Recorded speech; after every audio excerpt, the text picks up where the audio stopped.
Welcome to another Comics Live. Today we have with us Chris Solis, all the way Hey, from Southern Los Angeles. Welcome to the Comics Live, Chris. How are you doing yeah, today?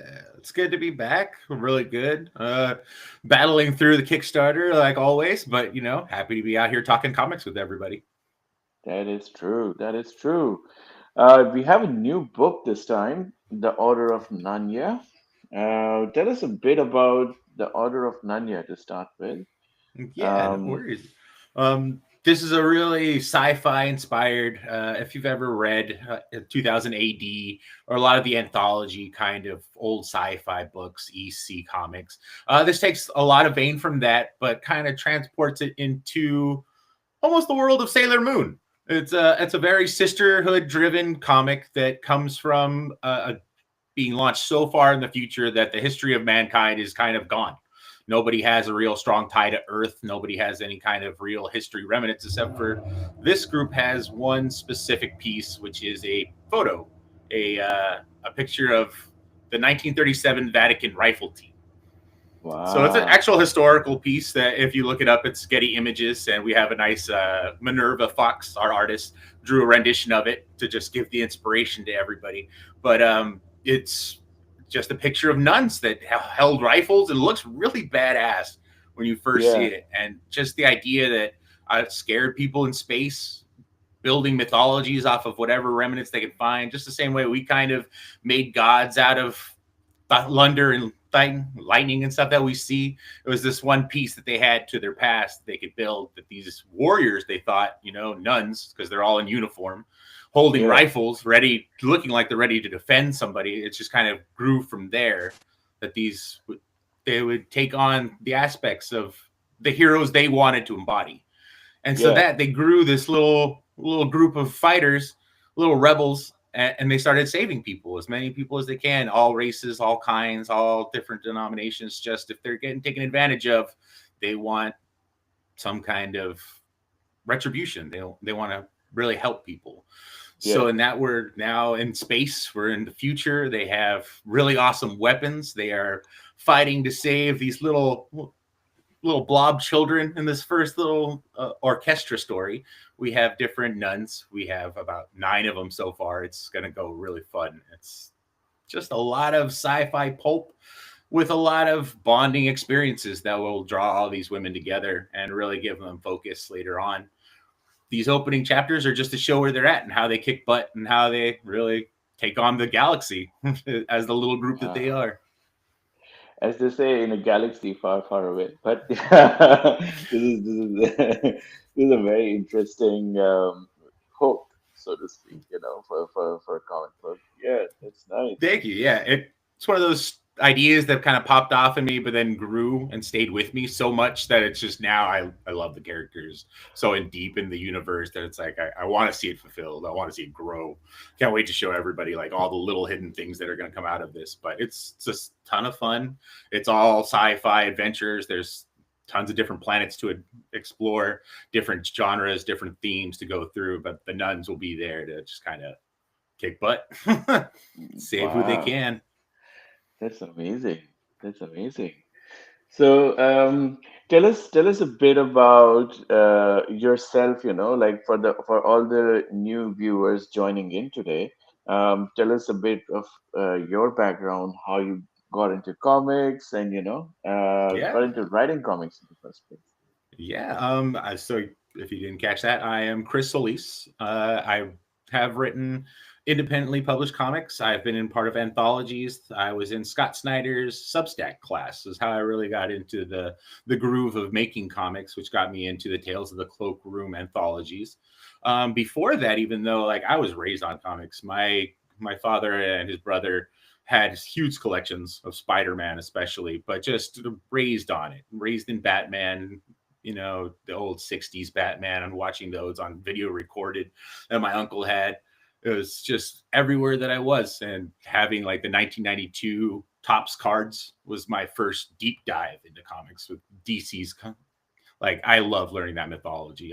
It's such a huge pantheon of characters and different aspects that everyone can find something that they look for. And comics just holds so many different ways to tell stories that it can be anything you want. And I love the medium so much just because it doesn't take away your imagination. It kind of helps you guide it.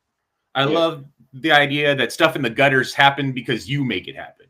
The idea Grant Morrison has that those gutters are the time traveling. You capture Mm, moments, but you're moving to the next one. So in your imagination, you're picturing what it got you to the next panel. I love those things. I love the camaraderie and the collaboration that goes into comics. I was in live music for a long time. I was in bands. I did a lot of punk rock. So the idea of being one piece in the machine that makes beautiful art or really, challenging art is really in depth ingrained in me. And so comic books does that wholeheartedly and on the page and splashes on really great just collaborations.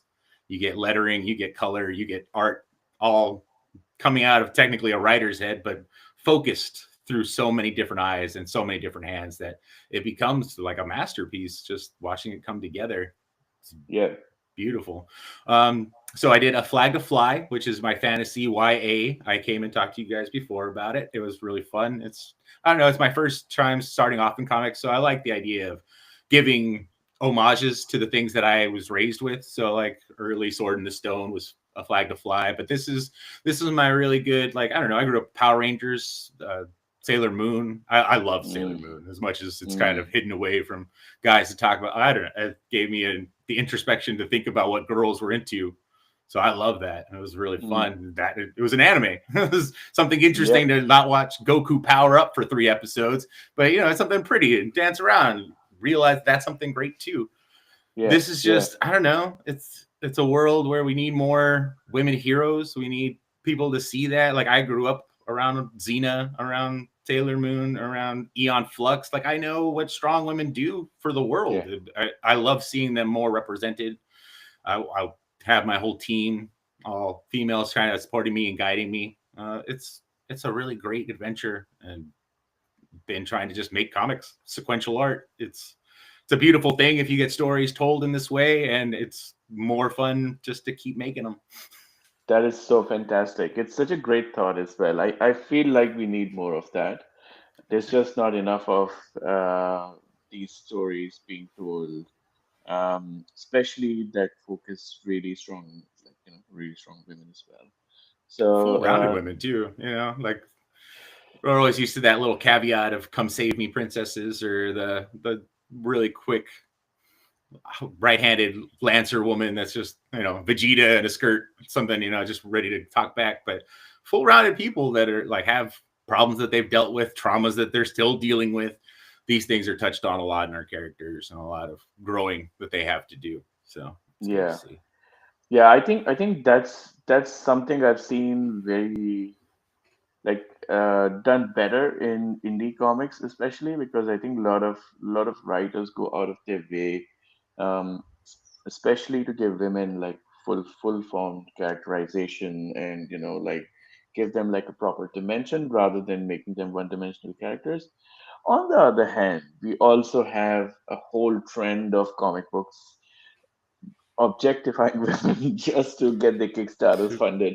So Definitely seen that on Kickstarter. It's a little heartbreaking as mine struggles, and I can see NSFW just launching up to 5K or whatever, and easily sometimes it seems. But I don't know. Yeah, it's kind of yeah, easy to sell the easy tricks. That's another thing to try to build something that you believe in and feels really grounded. yeah, Try to. But yeah, yeah, definitely just more people doing it. And then in indie comics, there's also just a lot of women creators. So it's good to have those voices, hear more of them, reading more of them in indie comics is what helps me all the time. Just, I don't know, people are people. It's good to not have the categories of which one's what making anything. It's just, is this good? Is this good for yeah, me? I love it. definitely. Who do you think are like the top three women indie creators working at the moment for you? Oh, indie creators. Mm, Zoe Thurgood. I know that she's yeah, got a little bit more stream, but definitely. that was really great. Um, I struggle to name off indie creators just because it's just I'm really engulfed in the stories, and it's really hard for me to get to the creators sometimes, Yeah, unless it's who I'm following online, and even then, I'm used to the handles. yeah, Like there's so many different of the anthology creators. I'm trying to think. Mm. Can't remember her last name at the moment, but like, there's a lot of inspiring Is it people that are Cat getting. Calamaya? Cat I think Calamaya? so. Yes. Yeah, Yeah, she's come yeah, out and she's really crafted a nice pocket of comics that is really inclusive and glorious to people. And I'm really happy to at least get to interact with her online.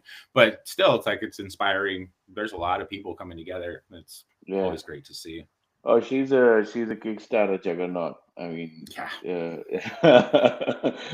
amazing. that's inspiring as it own. But then, yeah, you start reading the books and all the rest of the stuff that she publishes. And it's good stuff. It's Yeah, yeah, great. absolutely, absolutely. Awesome. What about the mainstream ones? Erica Schultz writing Mm, Rat City, Spawn, and a bunch of other Marvel things, Daredevil, Wolverine. She's been really awesome. Her action I love it. I fell in love with it since Daredevil when Elektra took over. She's been writing her since then, and I've loved that. Kelly Thompson's amazing. Birds of Prey. That's been a yeah, really good book. So yeah, yeah, there's tons of great creators. yeah, definitely. For me, I think obviously Gail Simone, and she's Uncanny X-Men has fantastic. been fucking knocking it out of Yeah, the park. yeah, Yeah. yeah. And I don't know if you know, there's a cover artist called Nicola Scott. Uh, Yes. Yes. yeah, From Titans and Wonder Woman covers. Such beautiful work. I was really lucky to meet her in person here at a Comic Con. Nice. She's fantastic. Yeah, yeah, she's fantastic. Yeah, she was doing like she was like autographing some of her like, did you know the limited edition DC runs where she was doing only like all Supergirl covers and all Green Lantern covers and like oh, I do know of them. I do not have any of them, but yes. She I does have a amazing couple of work. them. They're stunning. Nice. Yeah, yeah. Yeah. That's fantastic. That's fantastic. Amazing. Cool. So tell Yeah. us about the comic and the campaign. Yeah. Um, what are like some of the closest referential points? Like what in the current you what if you like say X show or X movie or X comic, you would love this. Definitely. What can you compare this to? I always describe it to people when I'm the first pitch is Sailor Moon in the universe of Ripley Scott's Alien. Ridley Scott. Sorry. But it's that kind of real dark horror of space with real bright sisterhood fun and some really great anime, just kind of themes and funness in it. Like there's some really pop offs that it seems very anime esque because Minerva does a lot of great work in that aspect. Yeah. But it's still just kind of we're trying to go darker. We're trying to be a little deeper. So if you like Sailor Moon and you like 2000 AD, if you like EC Comics sci-fi's adventures, if Mm, you like um, the Invincible Fight Girl, if you've watched that show recently, this kind of takes along that vein. Just yeah. that building up of character to figure out exactly what they're capable of, exactly where they fit in.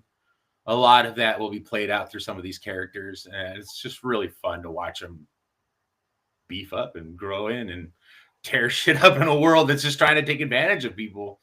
Yeah. Like more and Yeah. more, we have these villains that are just running worlds that, like, hey, this actually sounds like what's going on in the news. No, I no, no, know. it's fine. Just write it anyways. It's good. I know. I know. Most of the time, art is fictional, and this, like in this current world, reality just trumps. Yeah. Oh, no, don't say that word. Art. Art. But yeah. Yeah. Well, that's fun stuff. Yeah, it's still uplifting, real sisterhood and collaboration kind of feel to it. The Yeah. Kickstarter itself, we have a goal of 6,000 US dollars, trying to get there. It's clawing its way inch by inch, but we're getting there. Yeah. Yeah. We have art. Minerva Fox is our interior artist. She does amazing work. She does a lot of like fan comics. If you ever look on her website, she has a lot of self-drawn, really great trade paperbacks, almost comic books. She did Ah, Metal Sailor Moon. She has some Warhammer 40K inspired comics.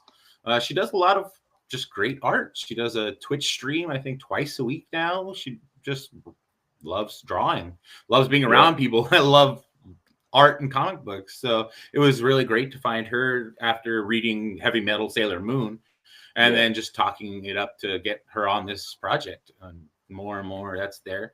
Some of Yeah. our rewards in the Kickstarter are her art. You can get an 8x10 commission in one of our reward tiers, where it's awesome. You get to ask for whatever you want. So she does a lot of anime. You can ask for any spectrum of comic book to, tabletop game to whatever you would prefer, but that's in there. If not, you get an actual. So she hand inks pages and then transfers them to digital. So we have actually Ah, inked pages to buy, which I am desperately trying to have her hold on to one of them for me so I can get it.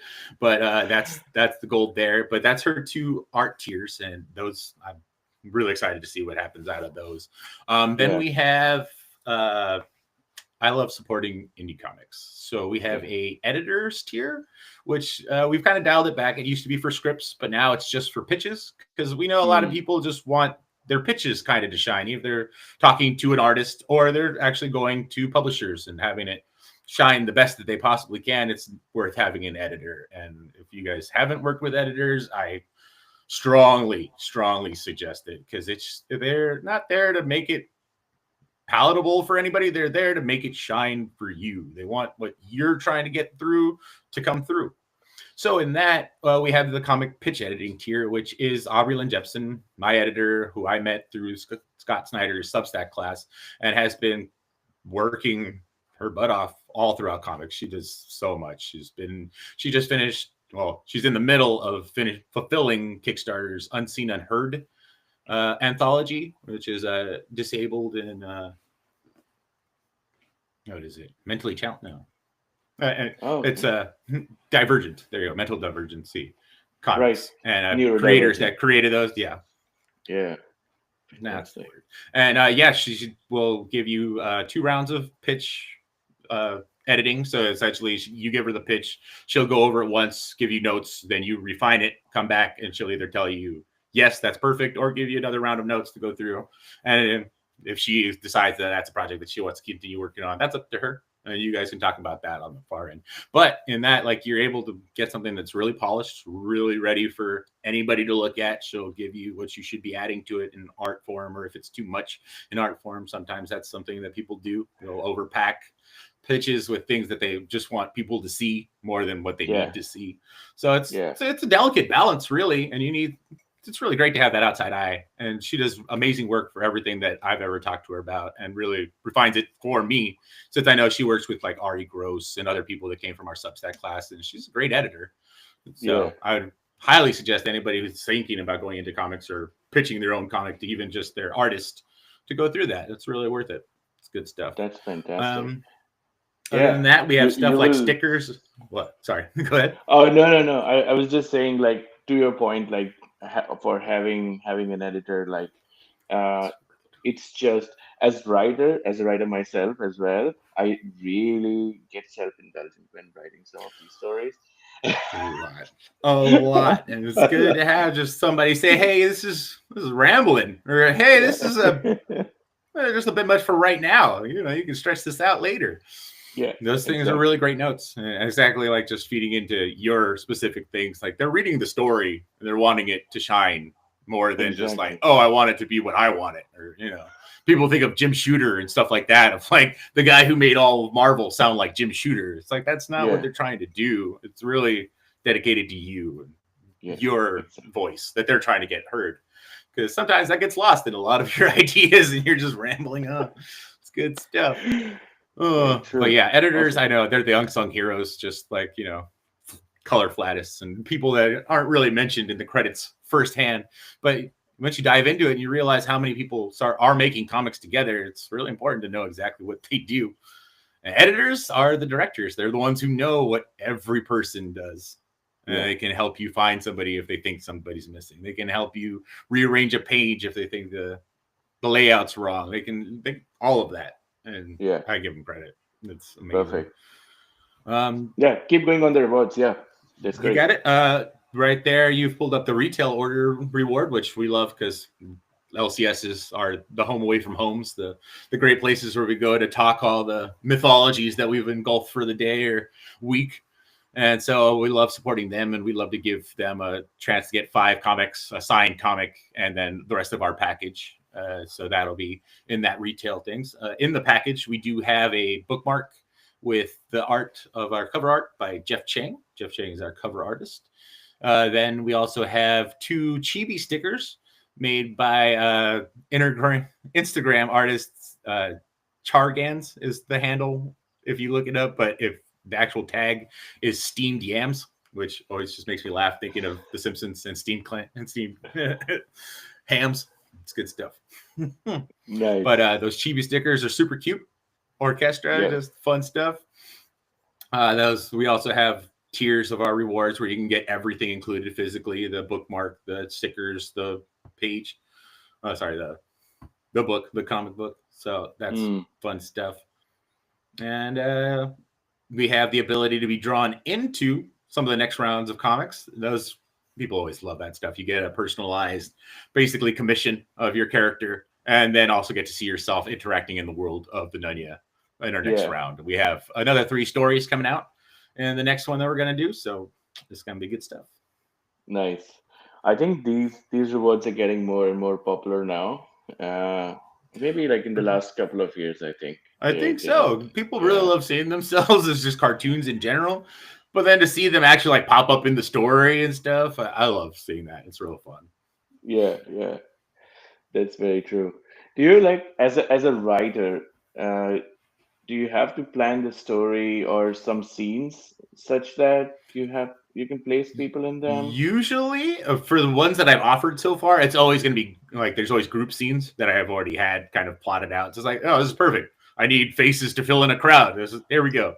You can be one of these ones, but there's never been like a specific. I need to rewrite this for this person. It's always been like, oh, I have an extra character here. This could be a perfect spot to work them in. Oh, I have an extra character here, or I have a whole group of people that are going to be there. I can work that Yeah. into the background. They can find themselves. It's gonna be fun stuff. Sometimes it's good to have that Where's Waldo effect, where like you get to go through 5 different people or something in the background. But yeah, it's fun. I like the idea of working in creators and things into the group shots too, just so they're hidden and throughout the back. It's good. Nice. Nice. Nice. What kind of Easter eggs can we expect here? Actually, this is a lot of stuff that's just kind of straightforward. We wanted to keep it the AD kind of feel, the 2000s, just kind of one-off sci-fi things that they all kind of tie together where they're going to head to. But in the actual depth of it, it's just nuns figuring out mysteries, kicking butt, and trying to take care of people. There's Nice. a lot of places to grow, a lot of just themes to explore. I guess is there's sci-fi is such a broad spectrum of story and genre that Absolutely. once you get into it, you can really do a lot of different things. There's like a fantasy story that we kind of have, and different all types of aspects. Where all you have to do is go to another planet, and I Yeah. love that. Where it's just kind Yep. of, oh, hey, we were Exactly. over here. It's a different kind of theme and feel. That's good. Might be Yeah. the same Yeah. character. We'll see how they react. Love it. Yeah. I mean, the Star Trek made like, years and years of television simply based Years. on that, right? How would they write Exactly. this? Yeah. Dealing with the black and white aliens, dealing with the blue aliens. It's still essentially the same, but they got to go through the motions, get them to talk to one another. It's good stuff. Yeah. Yeah.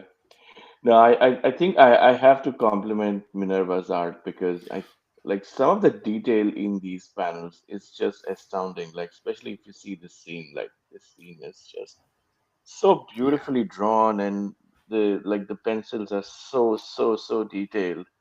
Like so I good. just yeah. It's That's why it's so amazing to know that like she inks in hand, like that's real ink, yeah. and then scans it again. But it's crazy. Like man, the work she puts into a lot of her art is fantastic. It's really Yeah. great to get to work with her now.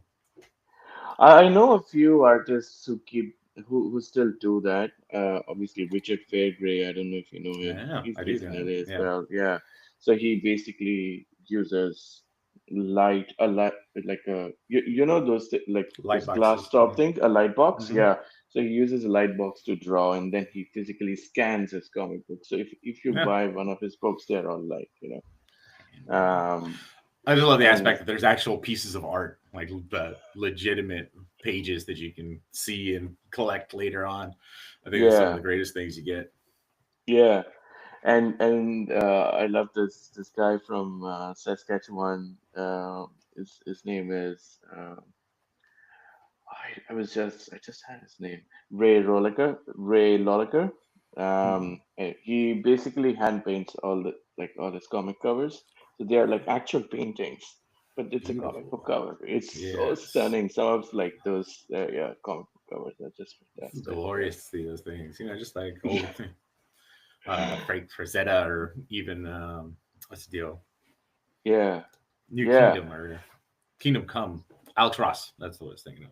Those kind of paintings are just marvelous to see in comic books. Just it gives it the credibility that we all know we have that imagination and we see them as these monolithic pieces of art. It's good to see people represented in actual oil and acrylic or whatever their medium they're trying to use. It's good stuff. I love it. very true, very true. And I'm also like you said, anime, right? Like Yeah. these action lines do Yes. speak a lot of like anime. Even like the character designs of like the aliens and stuff like that, right? Like I think they're so. I tried to give her the little note that I like Bender from Futurama, and she kind of worked it into a lot of the robots, and I was so happy for that. It made me laugh every time I saw them. It was so great. yeah, yeah. But like in that, Yeah. like she has so many different avenues that she pulls from and works them so well into her art. It's so great. Funnily enough, like robots remind me a lot of like steampunk and retropunk kind of like art. Mm-hmm. Uh, to the point that it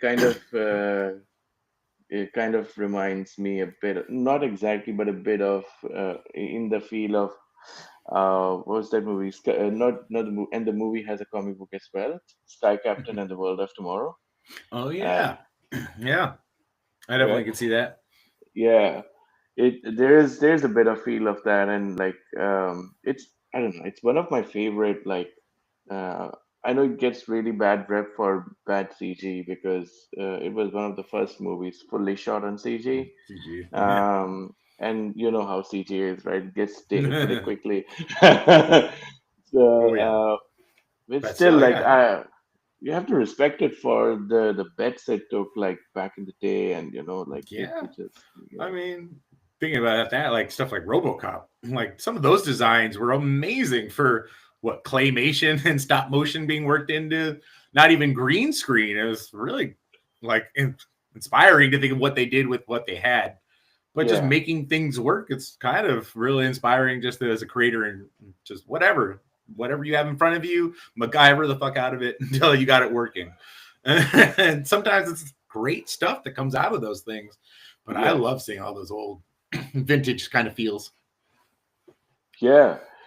You can't imagine like when somebody was like I was watching one of the old documentaries about James Cameron, and like I think Mm. he got a very low budget for Aliens 2 that he was doing, and that guy just like he just hand painted Everything. everything himself, Mm-hmm. and like he was just working the props and everything and doing Everything. But animation, and like it's seeing crazy. the vehicle designs from Aliens was always just like, oh my God, you did what? Weird big old mover construction pieces. It's just, yeah, just cardboard it over here a little bit, drop it. Okay. Now we'll shoot Yeah, it this way and it's great. a lot of Oh it still man. holds up. It's A lot of it. so Like really, it looks yeah. good. Yeah. Yeah, yeah, it's amazing. It's amazing what a good artist can do. Yeah. Uh, And it's all kind of just get lost in it. It's not to stand out or anything. Just look at the background. It's fine. It's really kind of hard to do that sometimes. You got to know that right levels of don't make it stand out, but have it make it look real. yeah, That's all we're absolutely. looking for is to get lost in the theme, the themes and In the the world. ideas of the pictures. so we can get lost in the story. Yeah. I mean, it's such an important part of world building as well, right? Like if the world doesn't stick out to you, you actually do get immersed in it. Like it feels organic and you feel like you're part of it rather than something that maybe like it just puts you off or something that takes you out of it randomly. You know, Yeah, if an artist is able to bring you into the world very organically, that just takes your story to the next level because then you're focused on characters and their interactions always. and the story and the plot. Very much so. It's Yeah, everything yeah, that, like, anything that pulls you out of the story is working against you. That's always the thing. So, there's knowing things that just kind of need to be background pieces, they're important, but that helps everything else shine. Is why you really try to angle it to do that. It's good. yeah. Things to know as And storytellers, you know? that's true. That's true.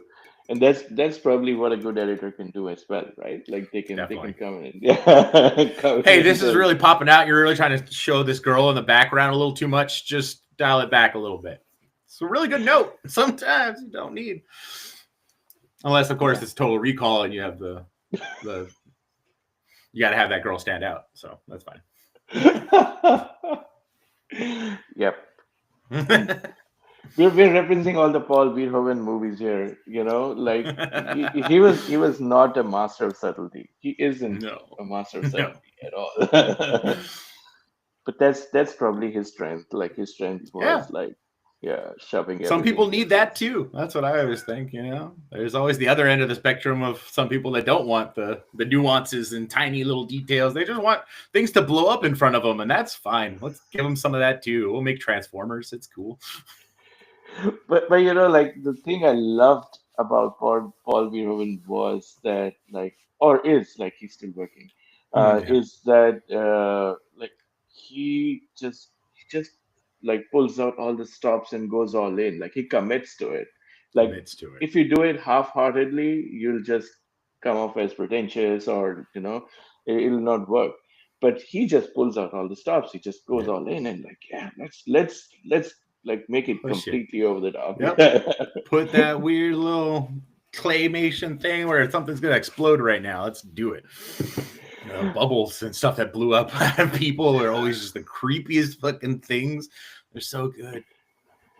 The most bizarre scene forever, like for me, was watching Starship Troopers. There's a fight among the main characters in the cafeteria fight scene where where, Yeah, where they fight over Denise Richards, and then Fade into You starts playing in the background, and I'm like, that's such a bizarre use of music, but it kind of works.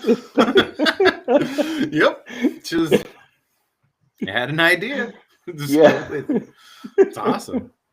yeah, David Lynch kind of feel of no, that's the idea. That's what he shot it for. To do exactly that. Feel it. yeah. Perfect. Good Wow. Yeah. R.I.P. David stuff. Lynch. Yeah. Uh, I'm not sure. yeah. But okay, coming to that, like I think But that's a good idea. That's a good segue because I know I asked you last time as well, but maybe this time you have a new list. What are the top five pop culture things that you love? Um, and that inspire your work? yeah. So I don't know. There's still the grandstanding things. Stargate, some Star Wars, the broad spectrum of like they've been there forever. New things though that have been popping up that have been really cool. Um, what is that? Dan to Dan has been really popping off. I've been really getting into that. Blue Eye Samurai has really moved up a whole bunch because I'm a half breed as well. I'm half Mexican, half whatever Ah, white my mom was. But that kind of storytelling isn't really prevalent a lot in a lot of stories. And I really enjoy that. nice. Let's see. I just Kale Car- Gail Carriger's The Heroine's Journey is a book I just finished that is now just kind of engulfed a lot of my storytelling, because the hero's journey was Scott Campbell's kind of blueprint for essentially Star Wars. Like we have the main hero that needs to fulfill all the goals to reach the end, and the heroine's journey is a different like learning of stories, essentially like Demeter and a lot of these older myths that also Mm, still build our kind of way to tell stories, but how they're represented in new stories of like Harry Potter. Harry Potter isn't a hero's journey. He go, finds a community after losing his parents. So his family ship is gone and he finds new family and essentially grows from there. And each step that he grows, it's still looking back. If you ever noticed in the Harry Potter movies, every time he actually does like a big save or something, right before that, he talks to either a dead parent, a dead relative, or some kind of influence from the past. And yeah, that is something that like helps you kind of realize like, yeah, you take what you learned from before and you build forward more than just, no, it's a new challenge, I need to crush it. Sometimes it's not what you got to do, but that book has just gone into depths of different ways to tell a story, and it's a collaboration. It's a building up of a community, and essentially a lot of times it ends in um like, what's the word I'm looking for here? Sorry. uh, Not collaboration, but when they trade off kind of things, man. Now I'm just really bad in the mm, morning. Sorry. Either way, it's just the different ways of telling stories that have really gotten into me, and I'm really yeah, loving seeing that. So that book's really carried over. yeah, Um, Other things I've been diving back into, like The Simpsons. I've yeah, realized I've missed a good 3-4 years worth of The Simpsons, like in yeah, the middle of it too. So it's like the 14th and 15th season through like 18. So I don't know what happened there, but I've been diving back into those and just knowing yeah. how long it's been going. Yeah, some of the jokes aren't grade A like they used to be, but like just having to do it week after week, year after year, and still have great episodes every now and again. Still have really I great know jokes just hit you out of nowhere. Like it's really awesome. It's really it is. inspiring. It is. I watched a couple of the movies and retrospects on Saturday Night Live, which is Yeah, another anthology based kind of run off of jokes and things. That's also really great to see. Just yeah. doing it year after year and trying to hold that kind of pace. It's straining on more I than know. any of us, but like they're doing it and they're doing it relatively well. It's good to Yeah, see just that kind of longevity in shows and people still striving for those marks. It's good stuff. yeah. Definitely. But yeah, pop culture. That's basically what I've been orbiting around right now. I mean, you have to consume it to produce it as well, right? Like if That's you, for sure. You try to yeah. get different avenues, stuff that you're not used to. That's the challenging part. Yeah. Is it different as a writer, like before you started writing scripts and all these things? Is it different now when you see stuff? Do you like break it down as you see it, or you just relax and watch it? Just I try to relax and take in as much as possible, but there's always times that you see the pattern and you're like, oh, okay. One thing that I love doing is a joke from American Dad, where it's always the third act will start with the all is lost moment. Somebody has a break that, oh no, I can't do anything, and then all of a sudden they come back stronger than ever and they're able to finish it off. That whole any of those scenes, I'll just use the joke from American Dad. Oh no, the all is lost moment. It just makes me giggle every time. But like stuff like that, just having fun with the aspects that I know, or yeah, they are tricks and turns and just definitely things that people do in all of our media.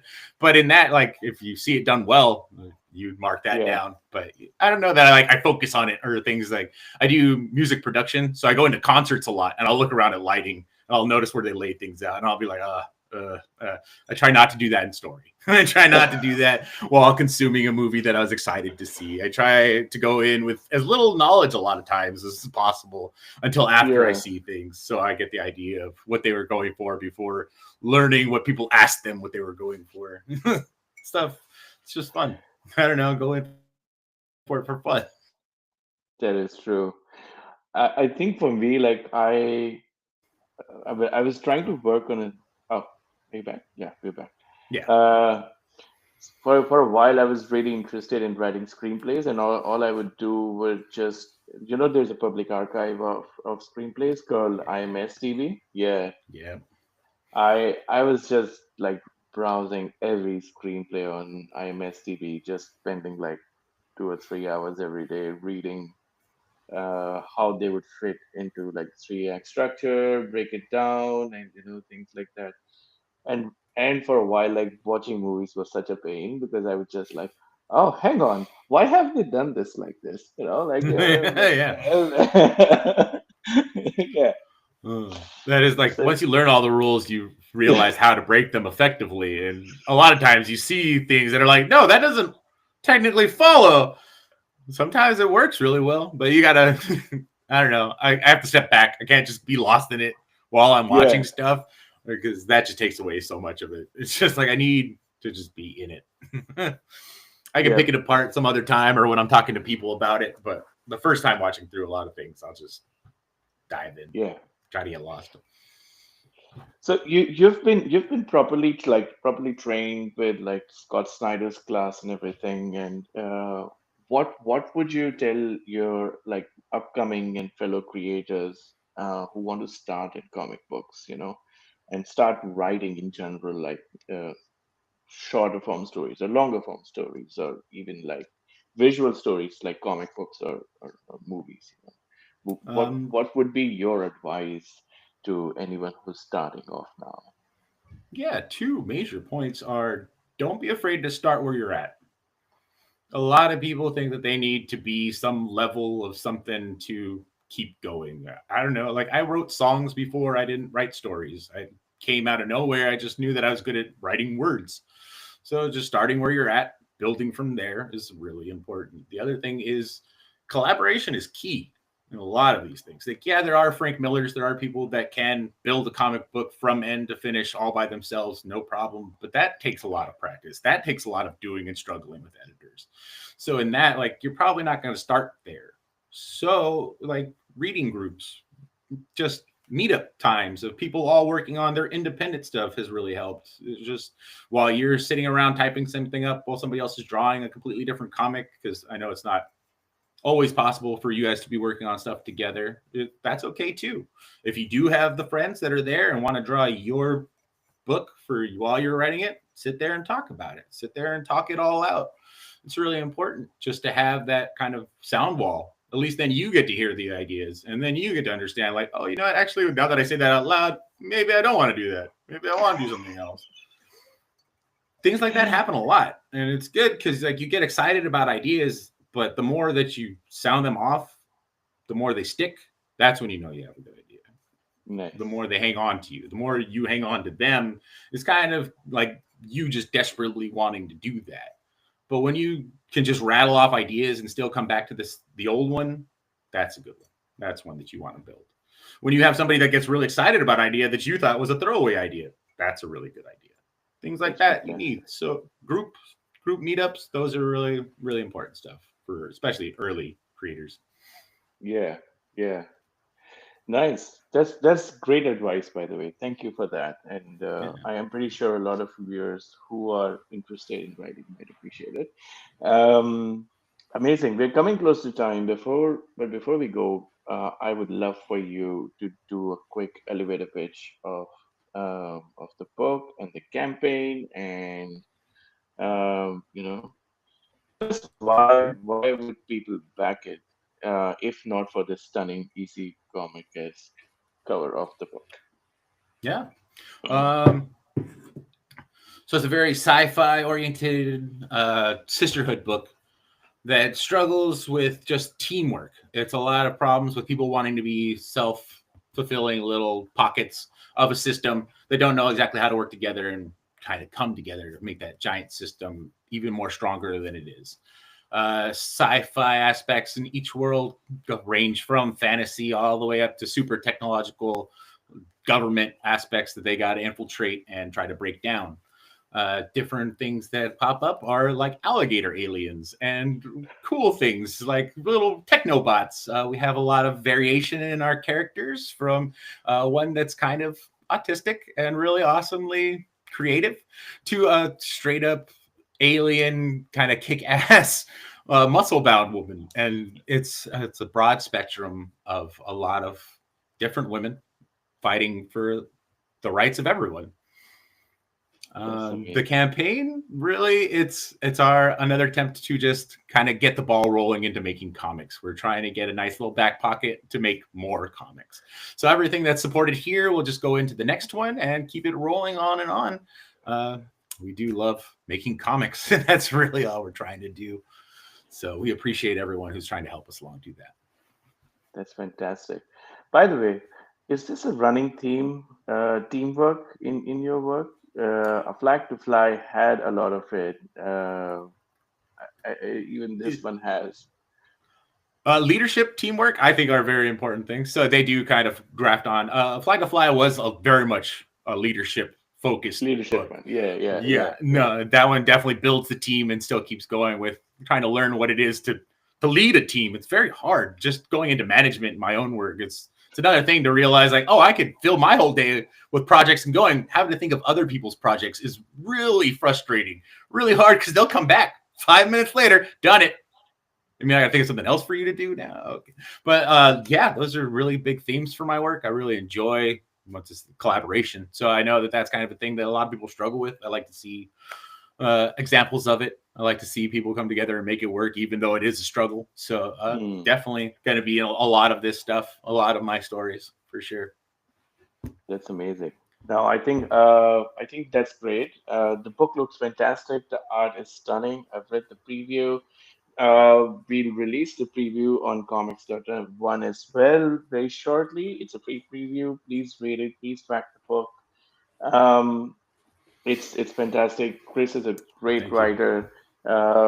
Minerva is a fantastic artist. Like Chris said, she does all the art and all the inks on the paper and then transfers it digitally. That's as real as it gets. Right. So uh, yeah, back this amazing piece of art by the fantastic team. And yeah, thanks for coming on the show, Chris. I truly Hey, appreciate it. Your time. I really I appreciate hope being here. I'm always happy to talk comics with you. It's great. I hope the air quality gets better in Southern California. And you Me too. know, Yep, yeah, yeah, it's such a tragedy, but yeah, hopefully things get better. Hopefully, for sure. hopefully We we are learn. still packing up lip balm and stuff over at my LCS. We're actually packing up different gift packages and things to send up there. So yeah, we really hope everything kind of settles down and people can start rebuilding. Yep, yep, absolutely, absolutely. Anyway, thanks a lot for tuning in, everyone. We appreciate your time as well. And please back the book, please check it out. Please share with everyone. Thanks for coming on the show. And yeah, till next time, stay gold, everyone. That's fantastic. Awesome. Yeah, that went great.